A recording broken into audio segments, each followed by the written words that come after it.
At the Amherst Railway Society annual Railroad Hobby Show, there is a model railroad club that puts on a display of model rail design and operations like one would never forget. Modern-day industry, commerce, and passenger service can only be moved by what is riding on the rails at Dry Hill, and visitors are welcome to play. What's on the rails?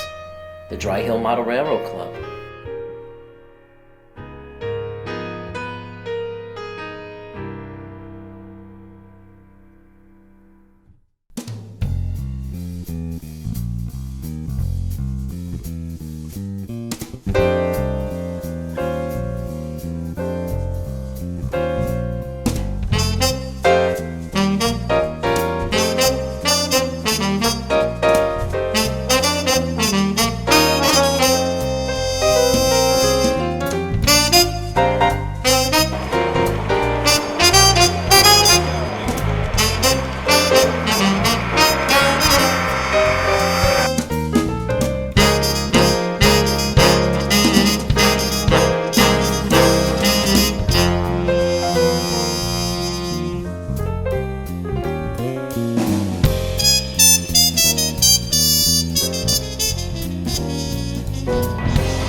Exclusively seen at the Amherst Railway Society show at the Big E, the Dry Hill Model Railroad Club made their 22nd appearance.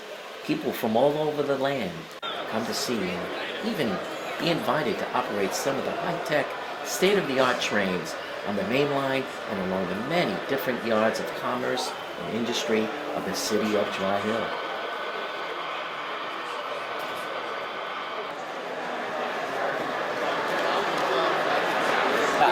My name is Maria Albano. My husband Joe is the president for the Dry Hill Model Railroad Club. He's actually the founder. He started this with his father 20 some odd years ago. We just had it's actually our 22nd year coming here to the Big E. And it's all about family. My husband, myself, our boys come. A few of our other members, Jason, his family comes, his wife, his daughter, his sons, my sons. Joe's brother is involved. And we have another family. Actually, Kieran and his dad. They're family. And I think we're one of the only clubs that is family oriented. It's not, you don't pay to be in this club. You just come, you run trains, you have fun. We have a lot of interaction with the public, which is one of the things that we love to do. I found Dry Hill Club actually just by asking a bunch of questions one year, like 5 years ago. So I was just talking to Jason, and he said, you want to come back and run a train? And that's actually how a lot of the members came to be. The Dry Hill Club is really open and welcoming, allowing pretty much everyone to run a train or ask as many questions. I've gone up to people's houses, or our president's house to work on the layout, but this is the only time of the year that we meet. These 2 days are the only time where we're all here running trains. And that's how we had some of our members. Kieran was out in the audience one day, and he was all excited, especially at the Amtrak station. He's a big Amtrak fan, as you know. And so we pulled him in. Hey, you want to run a train? Really excited. He came in, he ran for an hour, and then he came back the next year. Hey, do you remember me? Can I run again? We brought him in again. And he's been one of our members ever since. That's how we get most of our young members. And then once we get them, then our older members, Joe, Jason, teach them how to work on their cars so that they're all weighted the same. We all have the same stuff, so it runs very smoothly. So these are all run by, we have a DCC system. It's run by NCE. That's where we get a lot of our equipment from. We have some of the remote controls that you see they're wireless, they're radio controls, so you don't have to plug in. I don't know if you can see it, but there's that port right there with a blue light. They plug in. You can go around the layout that way, or you have a wireless remote. You can take your trains. A lot of these trains, these units have sound. They have DCC sound. A lot of them also can do a variety of different things. They go forward, the ditch lights go on and off, depending on what button you push, what decoder is inside. It's very, very high tech.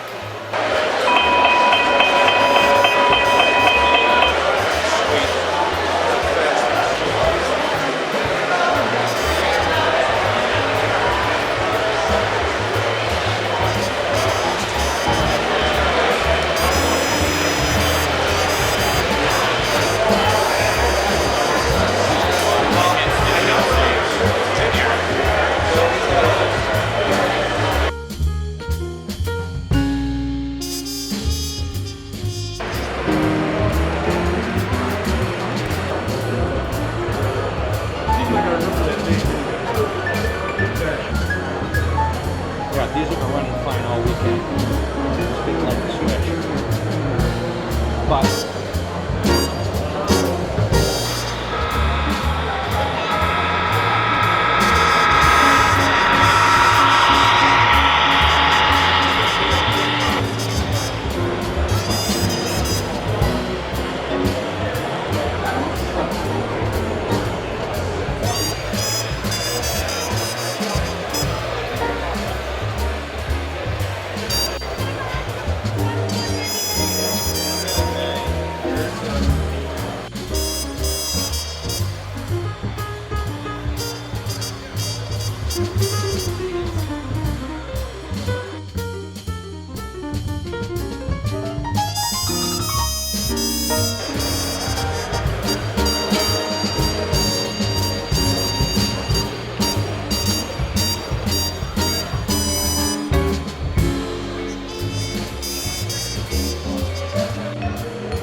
Albano, president of the Dry Hill Model Railroad Club. And the club started about 22 years ago. However, before that, I actually belonged to the Amherst Belt Lines, and I brought modules there on my own as about 14 years of age. We started there, me and my dad, and we grew with them for about, well, from probably 1979 until we went on our own in 2007. We were in and out of the Amherst Belt Lines. And in 2007, the Amherst Society offered our own space, so we went to the Stroh building for 1 year. And in 2008, they offered us to come into the Mallory building. They just got the Mallory building. And we came here, we only had, we were only about 20 feet wide by about 68 feet long. And then we were able to expand a little bit with John's permission. And this is what we have now, 72 feet by 24 feet wide. The staging yard in the middle is approximately 45 feet long with a flyover to turn the whole train around with an 8-foot diameter loop. How does DCC work? How does your DCC work? Well, in DCC with NCE, there's always between 13, I think it's 13.8 and 14.2 amps in the volts in the track. It's 5 amp per booster. And the signal gets through the rail into a decoder which is installed in the locomotive. And each locomotive has a decoder. So there's what they call dummy engines with no power in them. These are all powered locomotives, every one of these. And when the train stops, the lights don't go off. They actually stay on because of the constant voltage in the rail. I think there's 38 modules in this layout. There's 2 staging modules. Each one is about 20 feet long. So there's quite a few modules, and all these rail joiners have to be put together for the show to run over them. So the macro operations, basically what this does is this throws all of our switches for us. So if I'm on the outside main track and I want to get into the Amtrak station, I look for main 1, which is number 1, and then I want to go to B, so B to 1, and then I look in the chart for B1 or 1B, and it's right there, so I hit macro 169 on my controller, and that throws all of the switches for me. So that way I don't have to throw all of these switches manually to align things. And then once I throw those, I can pull my train in, and once I get my train in, I hit the macro 1 button, and boom, everything's back to normal, so people can keep running trains through. And that's how the macro system works. And that's how we're able to run multiple trains in the same track at the same time. And unfortunately, the downfall is you could actually have collisions because of it. So the members have to pay attention and follow their trains around, which we can do with either via the plugs along the layout, or allow them to have handheld throttles that are wireless, so they can follow along without plugging in. So we have both options here to do both. Well, this layout is set up in 10 blocks, and so there's actual 10 5-amp boosters running this layout with one command station from NCE. When I was like 4 or 5, my dad started taking me to Boston to go to the Museum of Science. So I rode around, I took the regional from Providence, maybe twice, 3 or 4 times a year. And that was right around the time when Amtrak's paint schemes switched.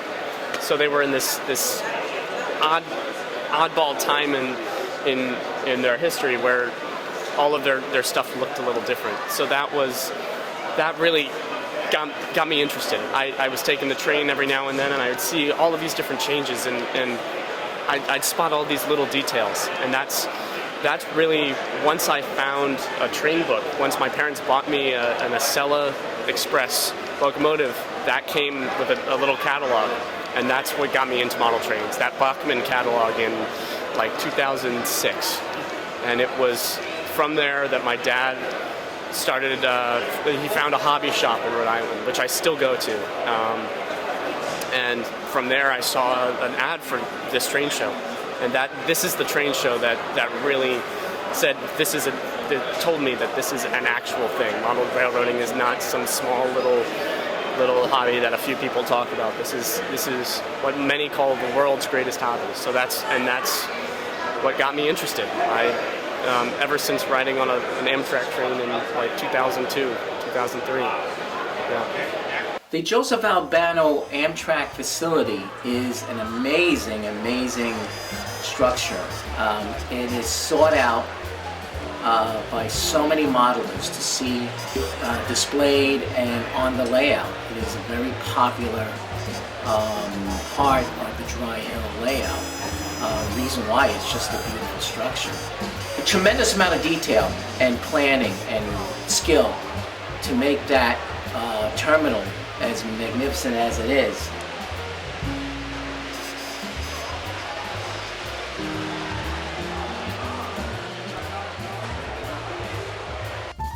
The Joseph Albano Amtrak Terminal appears to derive from the Walters Amtrak Station kit number 933-3038 HO structure kit.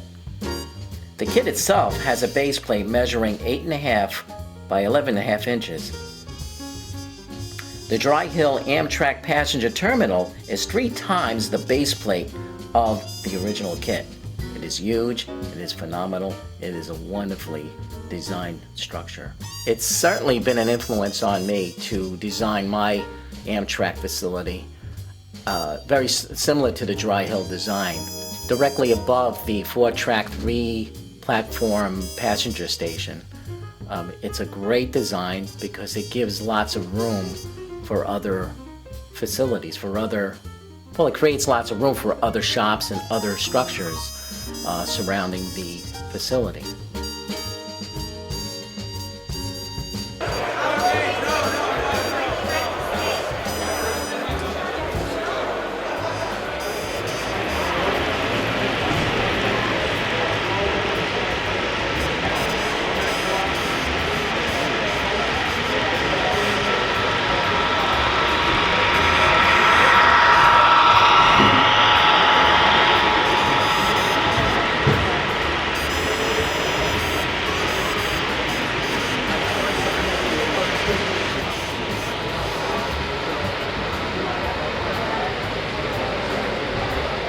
Hi, I'm Jason Vaudry. Playing with trains at the Amherst Railway Society Big Railroad Hobby Show. This is my 12th, 13th year exhibiting. Came 1 year with my son and I've been hooked on trains all my life, but started exhibiting and have been coming back every year since then. And my son Ben is over there working in the yard switching. I am a member of the Dry Hill Model Railroad Club. I've been a member since 2004.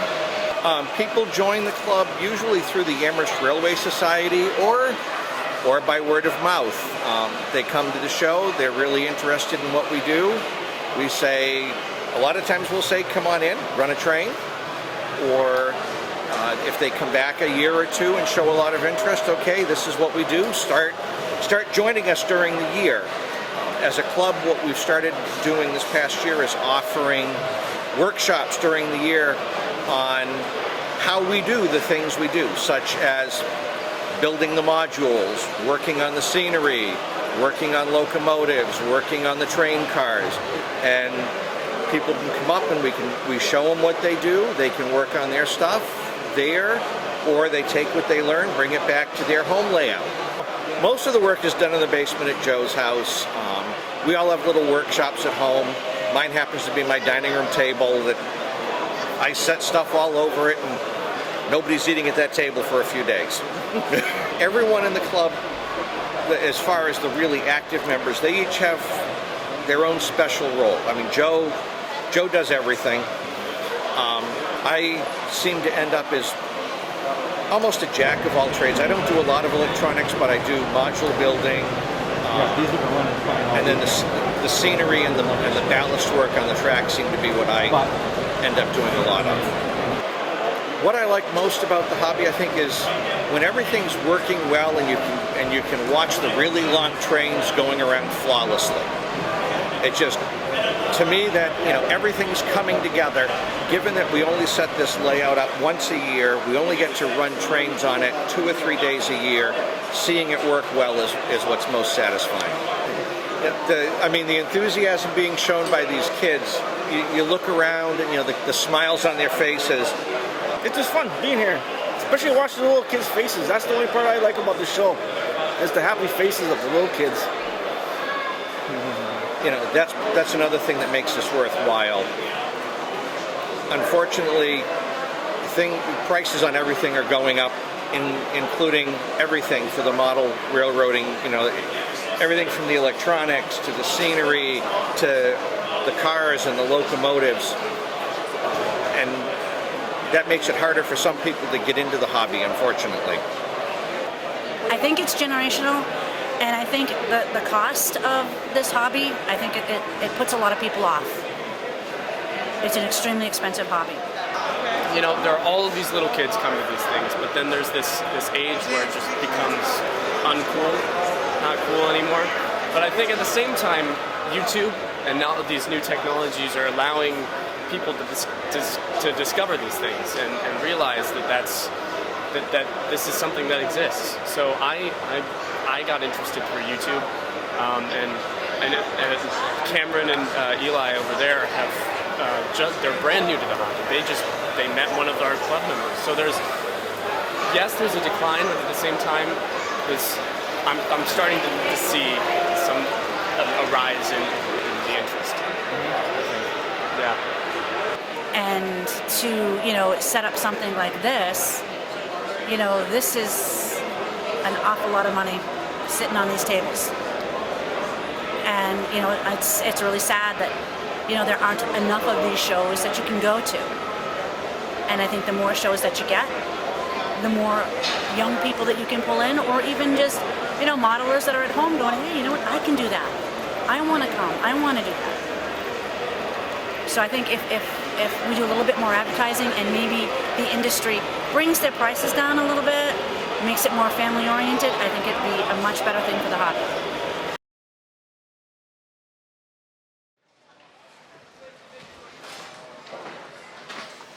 Sunday, January 31st, 5:15 p.m. Another great Amherst Railway Society show ends as the vendors and railroad clubs pack their treasures. The sight and sounds of layouts and displays disassembling brings a sense of bittersweet sadness. We will not see another show in New England for another year, or at least until January 28th and 29th, 2017. The Dry Hill Railroad layout will be disassembled until then. I said then it gets kind of sad because some of these folks we're not going to see for another year. You know, we've got folks that come from Ohio, folks that come from Connecticut, Rhode Island, upstate Vermont, up by Claremont, New Hampshire. So it's a happy time and it's a sad time all at the same time.